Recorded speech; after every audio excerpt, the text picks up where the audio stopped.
सुप्रभात बच्चों, कैसे हैं आप सब। आज का हमारा विषय है अयोध्या सिंह उपाध्याय का जीवन परिचय। हमने रीतिकाल वाला जो टॉपिक है हमारा हिंदी साहित्य का इतिहास वो पूरा कर लिया है और आज से हम आधुनिक हिंदी कविता हमारी पाठ्य पुस्तक उसके बारे में अध्ययन करेंगे। आज हम पढ़ेंगे अयोध्या सिंह उपाध्याय हरिऔध के बारे में। अयोध्या सिंह उपाध्याय हरिऔध का जन्म 1865 ईस्वी में उत्तर प्रदेश के आजमगढ़ जिले के निजामाबाद कस्बे में हुआ। आजमगढ़ जिले के निजामाबाद कस्बे में हुआ। इनके पिता का नाम भोला सिंह और माता का नाम रुक्मिणी सिंह था। हालांकि अयोध्या सिंह उपाध्याय ब्राह्मण वंश से संबंध रखते थे। उनका वंश कौन सा था? ब्राह्मण वंश। लेकिन इन्हीं के वंश में एक गुरुदयाल उपाध्याय ने सिख धर्म की दीक्षा ली थी। सिख धर्म की दीक्षा लेने के बाद उन्होंने अपने नाम के साथ सिंह शब्द लगाना आरंभ किया और इसीलिए आगे चलकर इनके वंश में सभी अपने नाम के साथ सिंह लगाना उन्होंने आरंभ कर दिया। तो अयोध्या सिंह उपाध्याय, हरिऔध इनका उपनाम है। हरिऔध उपनाम है। अयोध्या सिंह उपाध्याय को अनेक भाषाओं का ज्ञान था, जैसे अंग्रेजी, उर्दू, बांग्ला, हिंदी, संस्कृत आदि अनेक भाषाओं की से गहराई से जानकारी थी और इन्होंने मिडिल की परीक्षा तक ही स्कूली शिक्षा प्राप्त की थी और मिडिल की परीक्षा पास करने के बाद 1889 में इन्होंने कानून गो की परीक्षा उत्तीर्ण की। यह बहुत होनहार छात्र थे और क्वींस कॉलेज ऑफ बनारस में पढ़ते थे। 1889 में कानून गो की परीक्षा पास करने के बाद ये कानून गो के पद पर नियुक्त हुए। उसी पद पर रहते हुए उन्होंने 34 वर्ष तक समाज सेवा। 1923 ईस्वी में कानून गो के पद से रिटायर होने के बाद इन्होंने मदन मोहन मालवीय की प्रेरणा से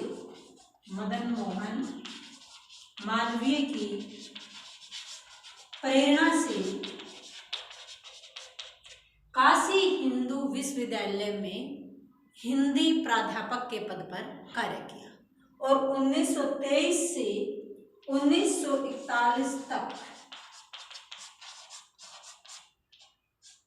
1923 से 1941 ईस्वी तक ये अवैतनिक मतलब बिना वेतन के यानी समाज सेवा को अपना उद्देश्य बनाकर कार्य करते रहे।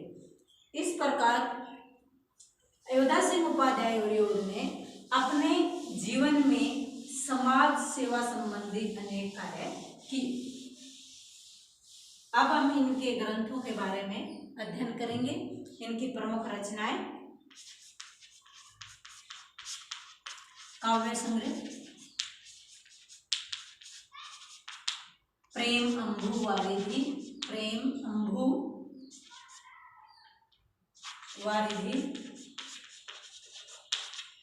प्रवाह, प्रेम अंबु श्रवण, प्रेम अंबु पर श्रवण, चोखे चोड़ते,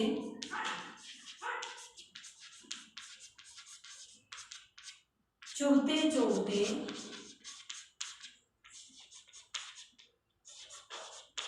फूल पत्ते, रस कलश,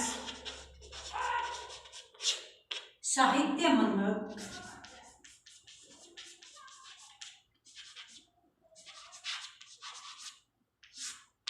आदि अनेक काव्य रचनाएं लिखी। प्रिय प्रवास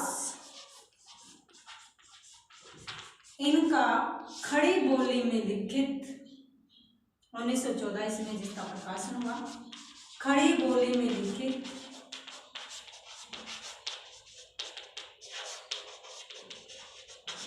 प्रथम महाकाव्य।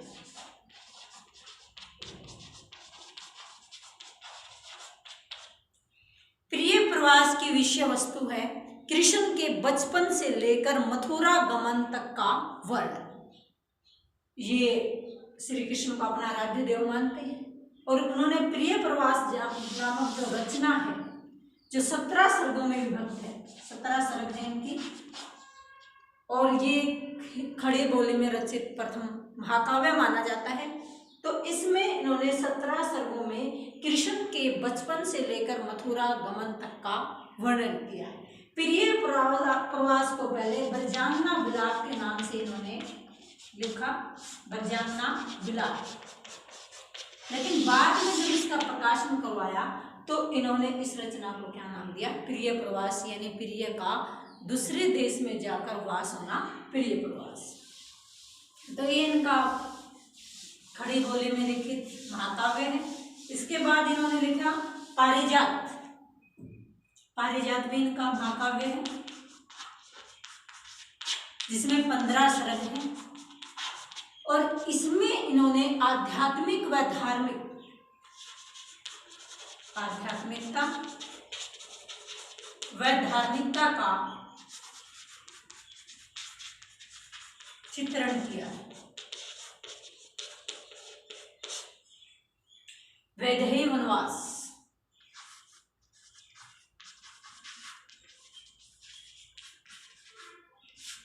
इसमें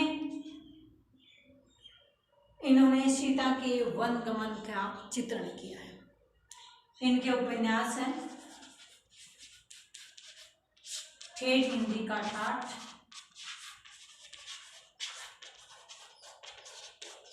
अधखिला फूल,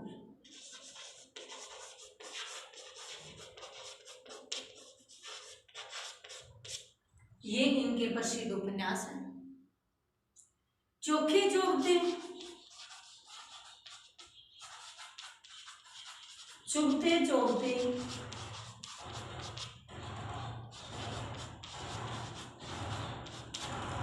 ये जो है मुहावरेदार ठेठ हिंदी का ठाठ,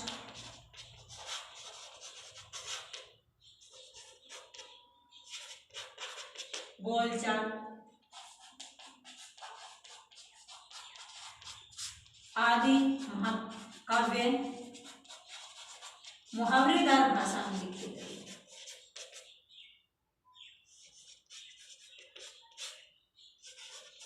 मुहावरेदार भाषा में लिखे गए हैं। कौन कौन सी रचनाएं? चोखे चोभते, चुभते चोभते, ठेठ हिंदी का ठाठ और बोलचाल आदि मुहावरेदार भाषा में लिखे गए काव्य संग्रह। इन्होंने अपने महाकाव्य में ब्रज भाषा का चित्रण भी किया है। ब्रज भाषा का चित्रण भी इन्होंने अपने महाकाव्य में किया है। रस कलश 1931 में प्रकाशित,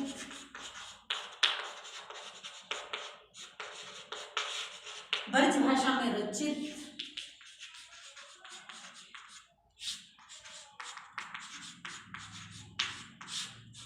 ब्रज भाषा में रचित रीति ग्रंथ। रीति ग्रंथ कौन सा है? रसकल्स 1931 में जो प्रकाशित हुआ और ब्रज भाषा में ये लिखा गया है। उसके बाद इन्होंने काव्य के रूप में खड़ी बोली को ही एक जो परिनिष्ठित परिमार्जित भाषा के रूप में स्वीकार किया। इससे पहले ये ब्रज भाषा में भी लिखते थे। प्रिय प्रवास पर इन्हें प्रिय प्रवास नामक जो महाकाव्य है इस पर इन्हें मंगला प्रसाद पारितोषिक प्राप्त हुआ है। मंगला प्रसाद पारितोषिक प्राप्त। हिंदी साहित्य सम्मेलन में उपाधि और पुरस्कार। उपाधि कौन सी मिली इनको? वाचस्पति वाचस्पति की, विद्या वाचस्पति की उपाधि से इन्हें सम्मानित किया गया। विद्या वाचस्पति, ये उपाधि इनको किसने दी? हिंदी साहित्य सम्मेलन में, हिंदी साहित्य सम्मेलन में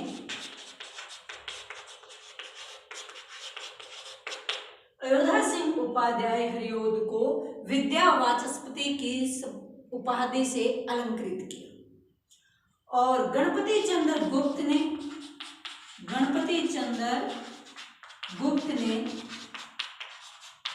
इन्हें आधुनिक काल का सूरदास स्वीकार किया। आधुनिक काल का सूरदास। सूरदास क्यों कहा गया?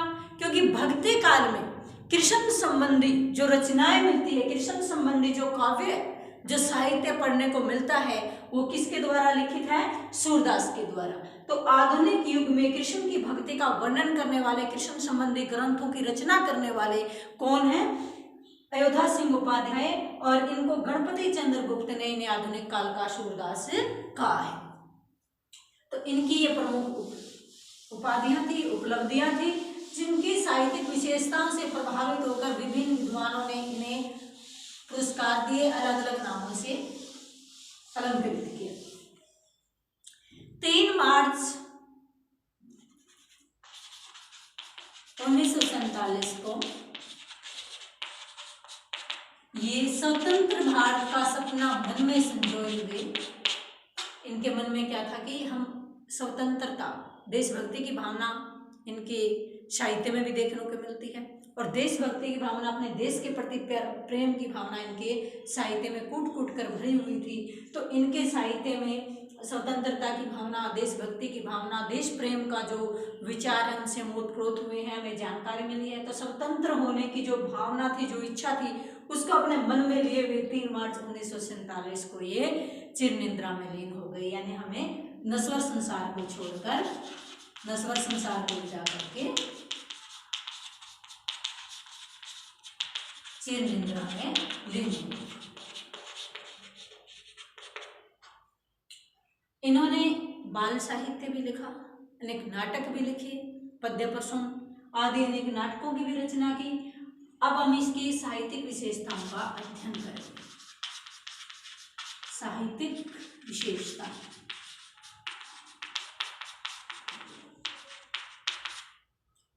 कृष्ण भगत कवि।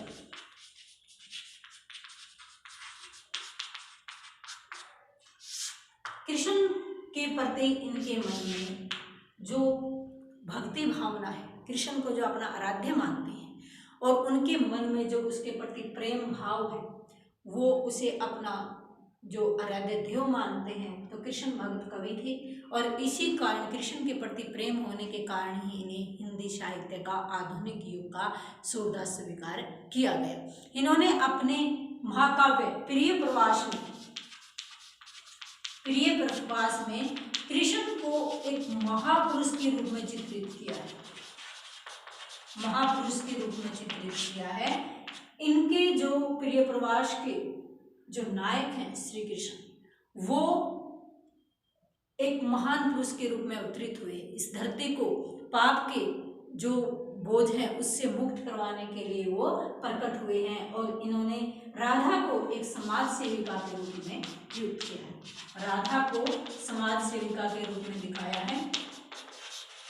जैसे कि हम अन्य साहित्य का अध्ययन करते हैं, जो कृष्ण राधा पर जो साहित्य लिखा गया है, जगन्नाथ ने लिखा है और कवियों ने लिखा है, तो उसमें राधा को एक वियोगिनी नायिका के रूप में प्रस्तुत किया गया है। लेकिन प्रिय प्रवास में, अयोध्या सिंह उपाध्याय के महाकाव्य प्रिय प्रवास में राधा का एक नवीन रूप देखने को हमें मिलता है।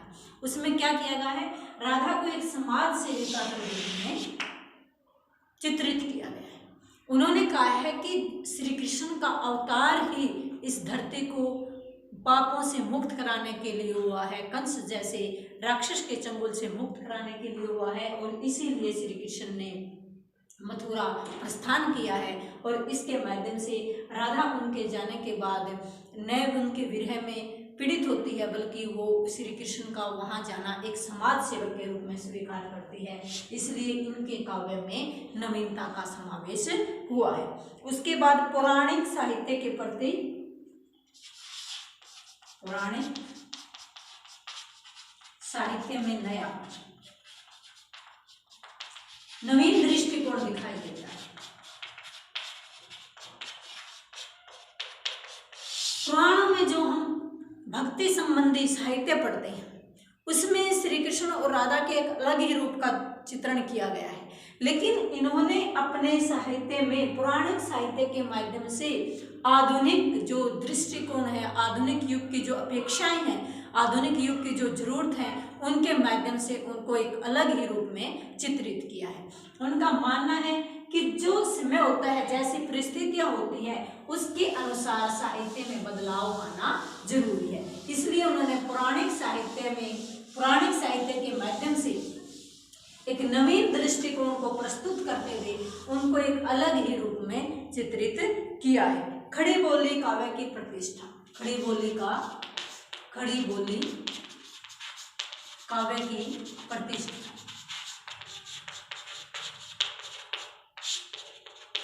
इनका मानना है कि खड़ी बोली ही आधुनिक युग के काव्य के लिए उपयुक्त भाषा है, क्योंकि खड़ी बोली में जो साहित्य रचना की गई है वो सरस है, उपयुक्त भाषा है और परिमार्जित भाषा है। हालांकि इन्होंने ब्रज भाषा में भी काव्य रचना की है, लेकिन इन्होंने साहित्य के लिए सबसे उपयुक्त भाषा किसको माना है? खड़ी बोली को। इनका मानना है कि खड़ी बोली ही हिंदी साहित्य के लिए एक प्रतिष्ठित व उपयुक्त भाषा है। वो मानते हैं कि खड़ी बोली के द्वारा ही काव्य को जो स्थान प्राप्त होना चाहिए वो प्राप्त हो सकता है। ब्रज भाषा और खड़ी बोली, ब्रज और खड़ी बोली दोनों का समन्वित रूप इनके साहित्य में दिखाई देता है, समन्वित रूप देखने को मिलता है। देश प्रेम की भावना, राष्ट्रीयता की भावना का विकास। अयोध्या सिंह अरियोध उपाध्याय के काव्य में हमें राष्ट्रीयता के दर्शन होते हैं। वो एक साहित्य मर्मज्ञ कवि थे और अपने देश को अंग्रेजों के चंगुल से आज़ाद करवाना चाहते थे। नवीन पीढ़ी को, नौजवानों को, युवा पीढ़ी को उन्होंने अपने देश को आज़ाद कराने के उद्देश्य से प्रेरित करते हुए साहित्य की रचना की। तो वो हम कह सकते हैं कि वे एक स्वतंत्रता प्रेमी साहित्यकार थे और अपने साहित्य के माध्यम से, अपनी लेखनी के माध्यम से जनता को जगाने का, जनता को आगे बढ़ने के लिए और स्वतंत्रता प्राप्ति के लिए प्रयास करने के लिए उन्होंने मार्गदर्शन किया। उन्होंने जनता को देश प्रेम की भावना का संदेश अपने लेखनी के माध्यम से दिया। प्रकृति प्रेम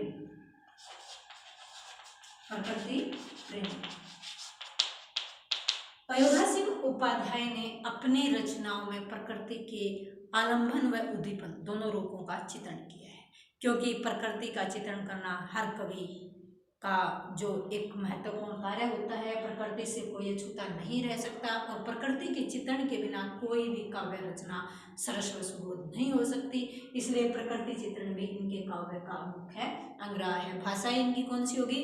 खड़ी बोली को इन्होंने सबसे पहले जो खड़ी बोली में प्रिय प्रवास की रचना की थी, महाकाव्य था इनका, जिसमें कृष्ण के जीवन चरित्र का वर्णन किया गया है और कृष्ण को एक अलग ही रूप में, एक महापुरुष के रूप में, एक मार्गदर्शक के रूप में, एक समाज सेवक के रूप में चित्रित किया है। तो इन्होंने खड़ी बोली व ब्रज भाषा दोनों में ही साहित्य रचना की। इनकी जो तत्सम तद्भव शब्दावली का प्रयोग किया, मुहावरेदार भाषा का, चाटुकारिता का प्रयोग किया, व्यंग्य प्रधान रचनाएं लिखी और इस प्रकार अयोध्या सिंह उपाध्याय ने अपनी रचनाओं के माध्यम से, अपने साहित्य के माध्यम से एक नवीन दृष्टिकोण, एक नई चेतना का संचार लोगों में किया, समाज को नई दिशा देने का प्रयास किया, समाज को एक नया ही रास्ता दिखलाया। तो मैं आशा करती हूँ कि आप सबको अयोध्या सिंह उपाध्याय के जीवन परिचय जो है समझ में आ गया होगा और कल हम आधुनिक हिंदी कविता में इनकी प्रथम जो कविताएं हैं उनका अध्ययन करेंगे। धन्यवाद।